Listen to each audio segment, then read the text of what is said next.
Good evening. Last week, I was unable to address many of my concerns about the Roedean annual report for the year ending August 2019 due to time constraints. I think it would be helpful to address some more of these so that a wider audience has a better understanding of the actual situation. Roedean School Enterprises Limited, known as RSEL, is a mechanism by which Rodine can generate non-charitable profits. This is a common structure amongst independent schools. Any profits generated are donated to Rodine. As the report makes clear, £85,000 of the original £300,000 loan to Deepdene has been written off as a bad debt. Looking more deeply into the RSEL financial situation and the Rodine group of schools brings me to my next 10 points. Again, this information is publicly available on the websites of either Companies House or the Charity Commission. My point 11. The Deepdene accounts show that between 2016 and 2019, Deepdene lost almost £600,000. It would appear, therefore, that it is not financially viable without external support. I noticed that the interim chair in her speech referred to loans plural to Deepdene.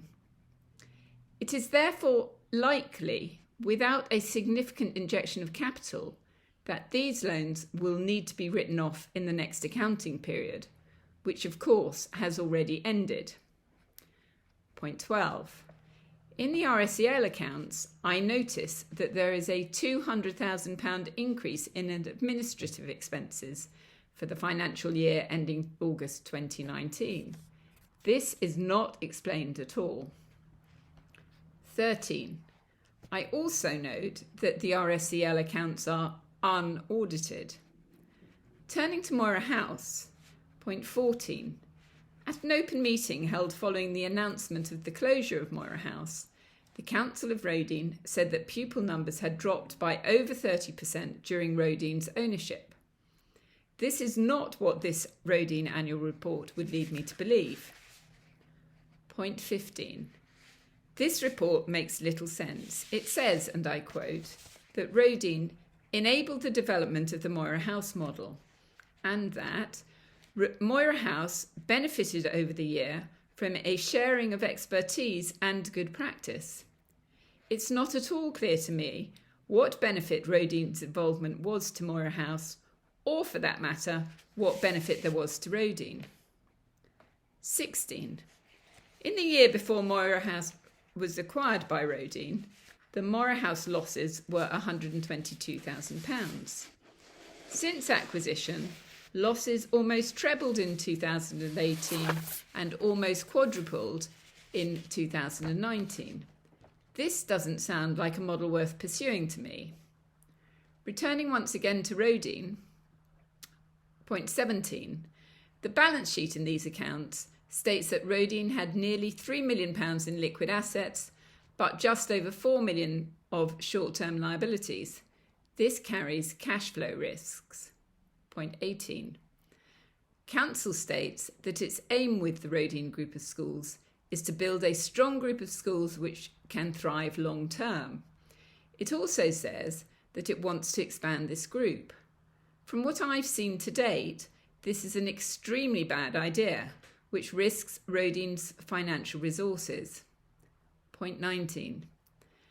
The report repeatedly mentioned the impact on financial performance of post-balance sheet events such as COVID-19. This was extremely confusing. I'd like to understand how these events and recent stock market turbulence have affected the St Mary's Hall Fund, which provides most of Rodean's bursaries. My final point 20 is this. In the report, Council states that one of its key strategies is to build a strong financial foundation via the growth in pupil numbers. Obviously, this sounds like an excellent idea. However, when you look at the details, a very different picture emerges. Since 2013, pupil numbers have increased by 2/3. Great. But looking at net income, leaving aside investment gains, the figures are very worrying.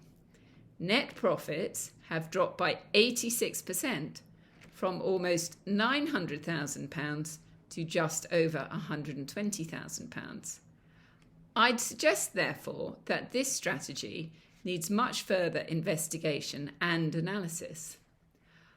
I am a great believer in transparency, and I hope that this exercise has provided more clarity in what appears to me a rather misleading report.